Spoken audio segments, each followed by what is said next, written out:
Buenos días amigos, a un café con José Noguera. Hoy hablaremos de la calidad de las instituciones públicas y sus efectos sobre la economía. Un buen desempeño del sector público es esencial para el buen desempeño económico.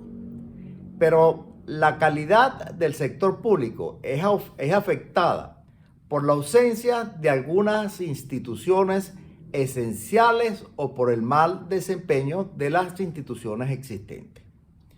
Por ejemplo, en muchos países no existen instituciones antimonopolio o que fuercen a las instituciones financieras a que divulguen sus estados contables o que les exijan a las empresas cuyas acciones se cotizan en bolsa que publiquen su contabilidad. Como consecuencia, el mercado puede funcionar peor debido al amiguismo, los monopolios o la falta de información. El buen desempeño de las instituciones públicas depende de muchos factores, incluidas la tradición, la reputación, los recursos que tienen disponibles y la discreción sobre su uso, la claridad de su mandato, sus organizaciones, los incentivos que enfrentan, la calidad del liderazgo y de su personal y la libertad que tienen para reorganizarse. Considere, por ejemplo, la Oficina de Impuestos. Su desempeño dependerá en parte de su tradición y su reputación. Es probable que una administración tributaria que haya sido eficiente, honesta y orgullosa en el pasado, continúe siéndola en el futuro a menos que enfrente traumas verdaderamente fundamentales. Igualmente, es muy difícil cambiar a corto plazo una administración corrupta e ineficiente. Su desempeño dependerá de los recursos que tenga disponible para contratar empleados capacitados y pagar buenos salarios, invertir en nuevas tecnologías informáticas o realizar auditorías. La claridad del mandato para hacer cumplir de manera justa y objetiva las leyes tributarias es importante y su independencia de las presiones públicas es fundamental. Si ese mandato es poco claro, sea porque las leyes no son transparentes o porque la institución está sujeta a influencias políticas que la obligan a adaptarse a las circunstancias especiales de algunos contribuyentes, entonces surgen los problemas. Este caso es común en algunas economías en transición o en algunos países en desarrollo. La organización de la administración tributaria y el conjunto de los incentivos que enfrenta también son importantes. Si una institución está mal organizada o si los buenos o malos desempeños se recompensan por igual, la contribución de esta institución a la calidad del sector público es bajo. Actualmente existen intentos de fortalecer los incentivos al hacer que la administración tributaria sea políticamente independiente, como los bancos centrales y mediante contratos explícitos entre el gobierno y la administración tributaria que requieran desempeños medibles cuantitativamente. En Australia, por ejemplo, el gobierno le garantiza a la administración tributaria un determinado nivel de recursos durante un periodo de 3 años, a cambio de entregar resultados específicos y algunos resultados que son cuantificables. Esto pone en escena otros dos aspectos importantes y relacionados. la sinergia entre las instituciones públicas y los mecanismos de aplicación. Aunque hablaremos de ellos como aspectos separados, en algunos casos son dos caras de la misma moneda. Al igual que en un sistema ecológico, las instituciones públicas trabajan juntas para apoyarse entre sí, para que no sea posible tener, por ejemplo, una administración tributaria de primera clase conviviendo con otras instituciones como ministerios importantes o el Poder Judicial que no funcionan bien. A menudo, diferentes instituciones tienen las mismas debilidades, por lo que intentar mejorar una sola institución cuando otras requieren lo mismo probablemente no genere los resultados deseados a largo plazo. Las economías en transición, por ejemplo, en ellas, el establecimiento de un buen sistema de tesorería no ha mejorado mucho la calidad de la gestión pública, ya que el proceso que genera el presupuesto ha seguido generando presupuestos poco realistas, que ninguna tesorería puede financiarlos o gestionarlos. En algunos casos, el resultado han sido los atrasos en los pagos del gobierno que tienen como contrapartida el atraso en los pagos tributarios de los contribuyentes. Cualquier intento de mejorar la calidad del sector público debe considerar la importancia de las externalidades interinstitucionales, aspectos que lamentablemente no se han estudiado bien. Por ejemplo, cuando el Poder Judicial no funciona bien, otras instituciones son afectadas. Igualmente ocurre con el sistema educativo. Es probable que sea necesario un enfoque holístico que aborde los problemas en diferentes instituciones al mismo tiempo. Sin embargo, este enfoque es difícil de seguir y debe ser guiado por una estrategia clara y una secuencia adecuada de cambios requeridos y realizados. Si este enfoque requiere un plazo de tiempo mayor que el horizonte político que el gobierno que lo introduce, la probabilidad de que se implemente en su totalidad disminuye. Por esta razón, la calidad del sector público cambia demasiado lento. La calidad del sector público depende en gran medida de los controles y mecanismos de ejecución. Algunos de estos mecanismos deben operar dentro de las propias instituciones como oficinas de Contraloría Interna eficientes que mejoren el funcionamiento de las instituciones y ofrezcan algunas garantías de que no se desvíen de su mandato básico. Pero estos mecanismos pueden no ser suficientes. En otros casos, los mecanismos para aplicar las políticas deben trascender las instituciones, como cuando entidades fiscalizadoras superiores especializadas en controles y ejecución tienen la responsabilidad de controlar el gasto y la recaudación de ingresos. Estas instituciones a menudo reciben su mandato de la Constitución y actúan como órganos independientes o reportan directamente al Parlamento. Un ejemplo de estas entidades fiscalizadoras superiores son la Oficina de Contabilidad General de los Estados Unidos, el Cour des Comptes en Francia y la Corte dei Conti en Italia, y las oficinas de Contraloría General en América Latina. Históricamente, estas instituciones contraloras se centran demasiado en que las instituciones cumplan con la letra de la ley en lugar de que cumplan con el espíritu de la misma. De hecho, en muchos casos, el desempeño de estas instituciones en términos de resultados atrae menos la atención que saber si se cumplieron los requisitos legalistas. Este tipo de auditoría tiene un valor limitado, excepto quizás para la rendición de cuentas, porque no promueve la calidad del sector público en su objetivo fundamental de servir al público, ni garantiza que el público se beneficie del dinero gestado por el gobierno.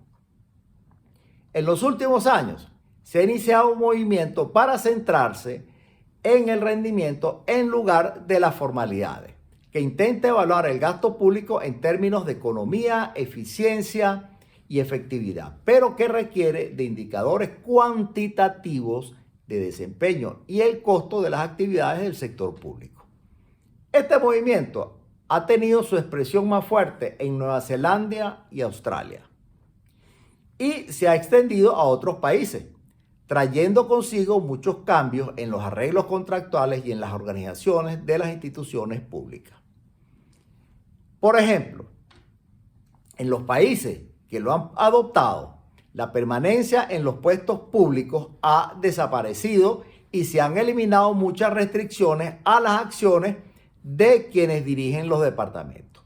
El gobierno, como director, ahora hace contratos con una agencia pública sobre lo que debe entregar y el jefe de esa agencia se vuelve personalmente responsable del resultado. Si no se cumplen las metas pactadas, no se renuevan los contratos de los jefes de la agencia o se reducen sus salarios. Por lo que hay un fuerte incentivo económico vinculado al rendimiento. Queda por evaluar el impacto final de este cambio en culturas diferentes de las que prevalecen en Nueva Zelanda y Australia.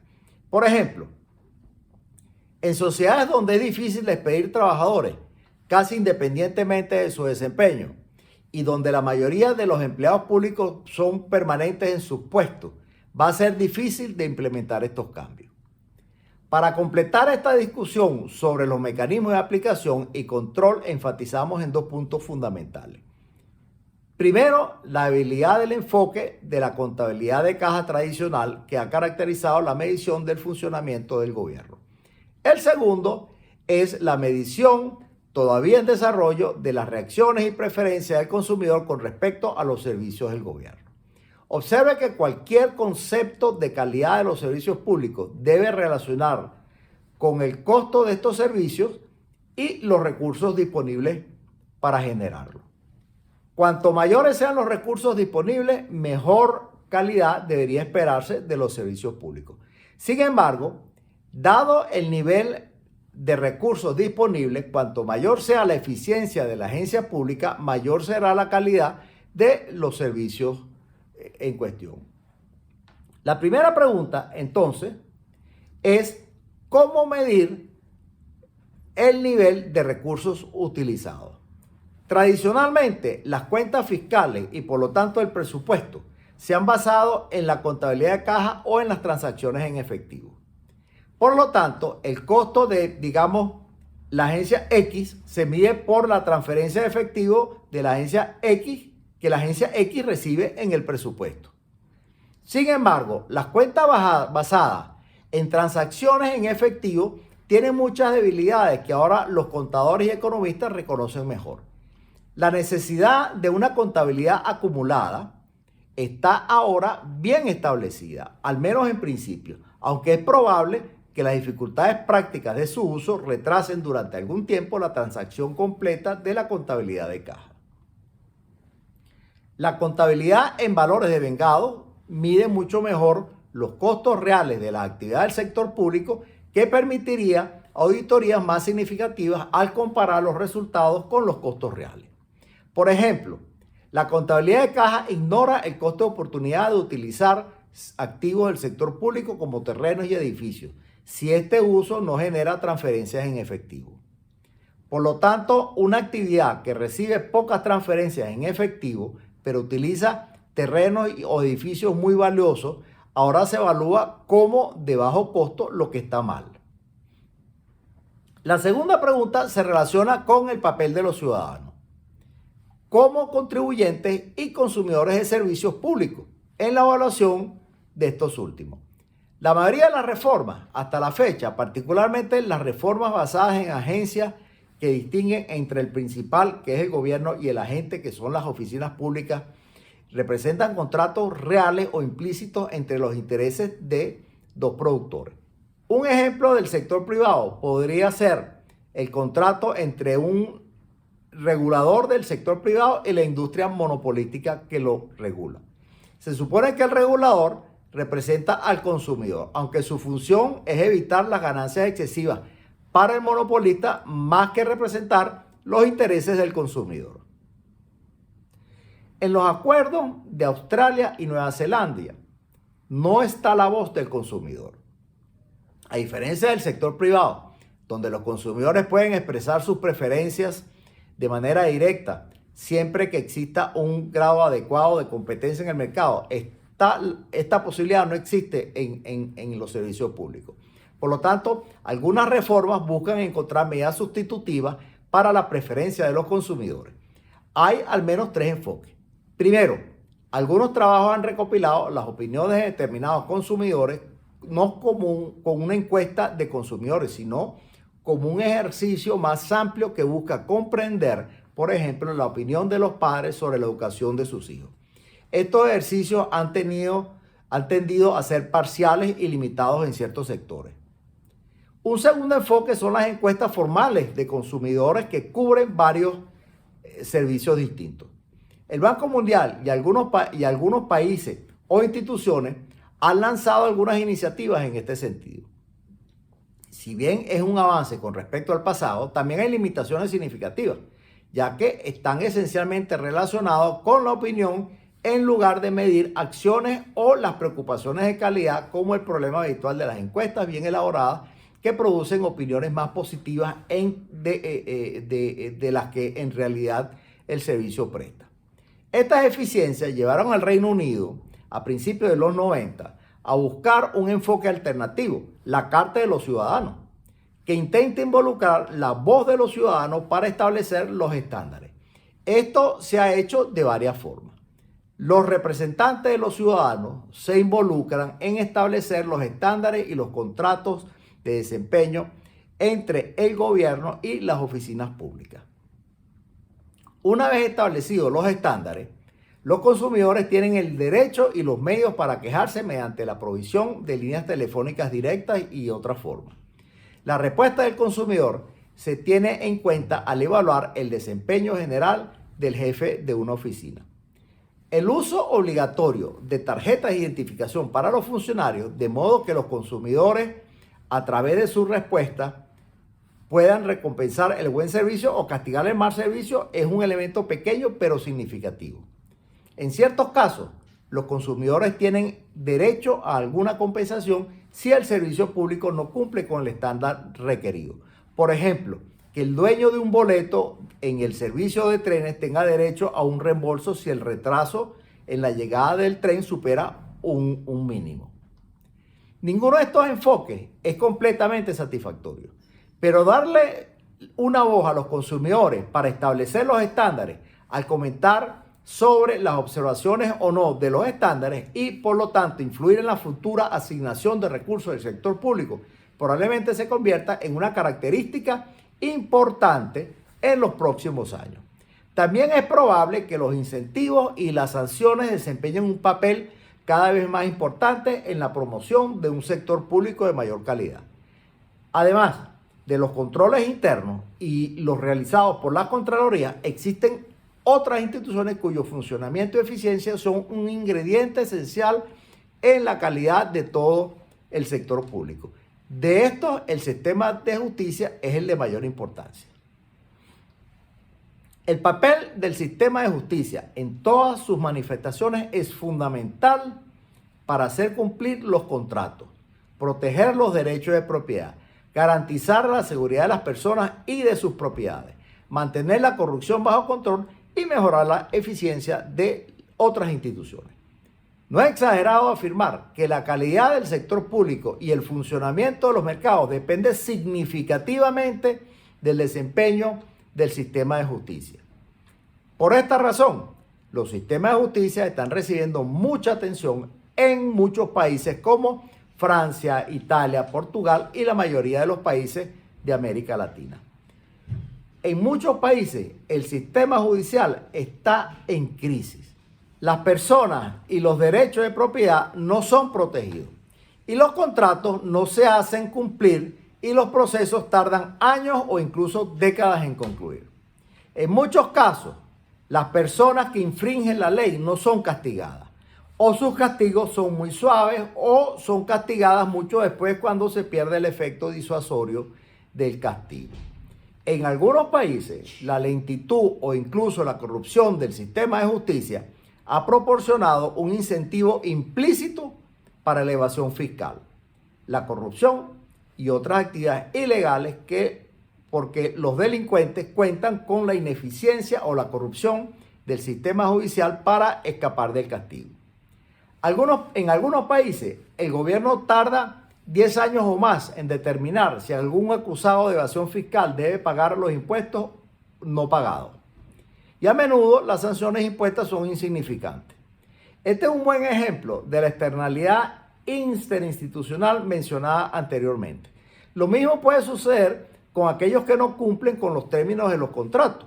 Por ejemplo, la proliferación de préstamos incobrables y de crisis financieras es en parte una consecuencia directa de las bajas o muy tardías sanciones que se imponen a quienes no cumplen con sus contratos financieros.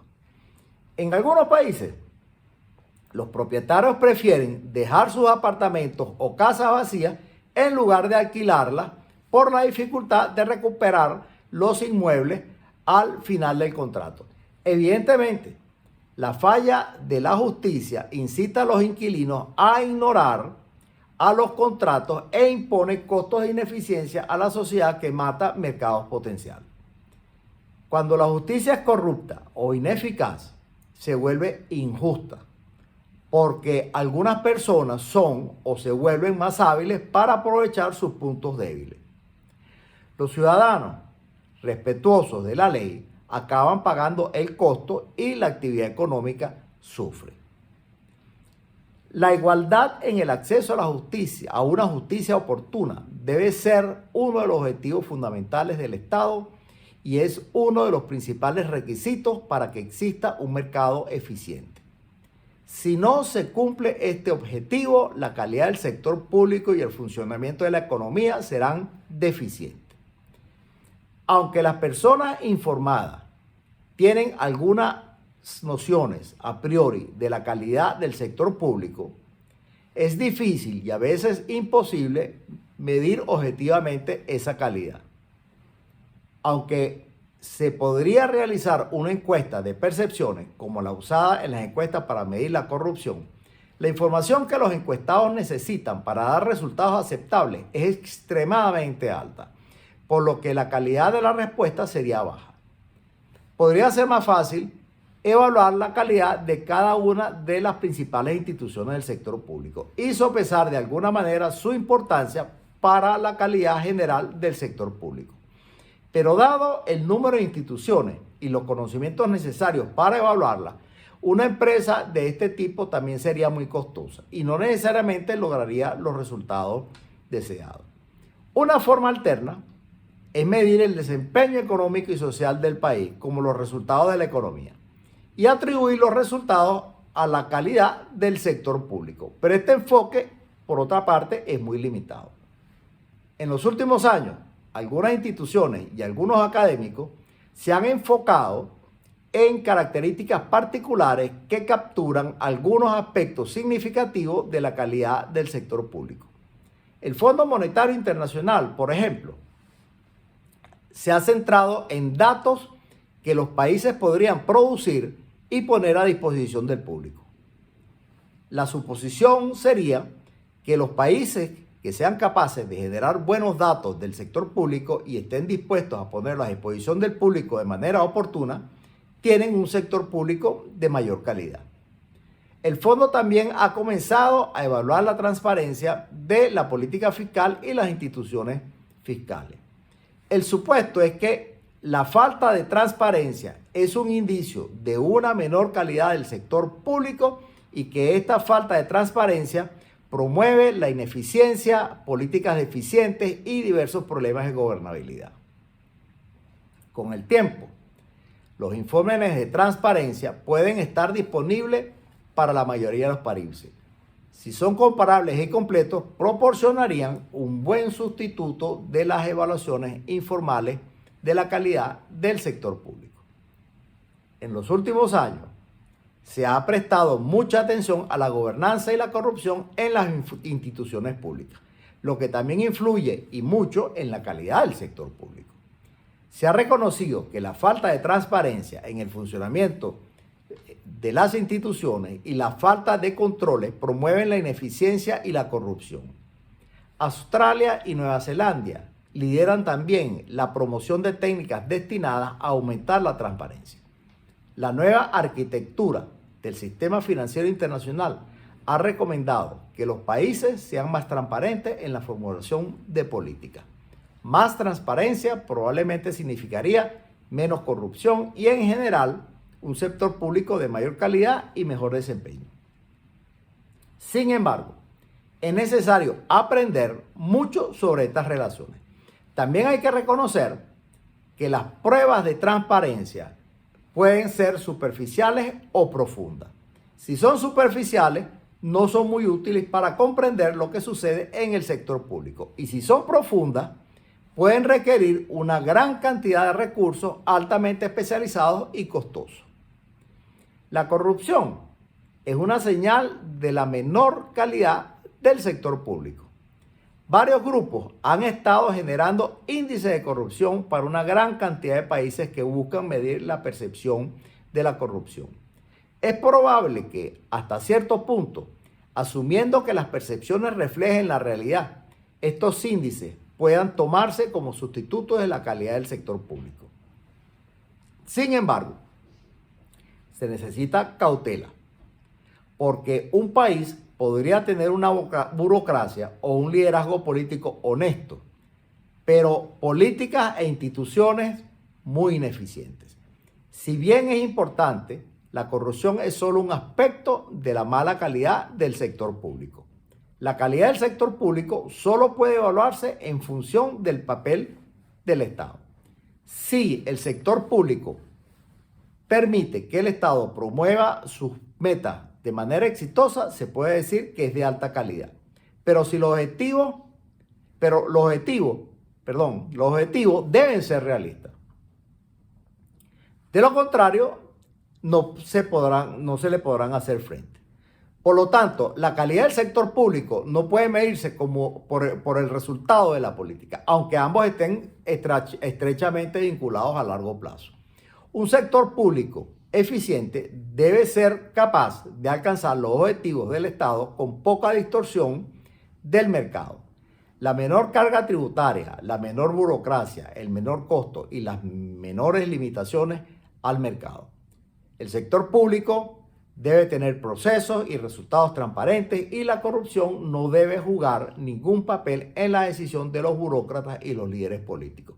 El objetivo de los recursos públicos debe ser maximizar su rendimiento social, prestando especial atención a la protección del derecho de propiedad y del cumplimiento de los contratos para que la economía funcione de manera eficiente. La calidad del sector público es importante para buscar la equidad, uno de los objetivos fundamentales del Estado moderno, con el menor costo en términos de eficiencia, aunque no puede garantizar que esa búsqueda sea considerada importante por los políticos que toman las decisiones. Las llamadas reformas de primera generación, tan populares en las décadas de 1980 y 1990, se ocuparon principalmente de mejoras en las políticas y no en las instituciones. Reformas que no necesariamente mejoraron la calidad del sector público y que han puesto de relieve la necesidad de mejorar la calidad del sector público. Sin estas reformas de segunda generación, los beneficios de la reforma de la primera generación pronto podrán agotarse. Señoras y señores, hasta aquí, estimados amigos, un café con José Noguera.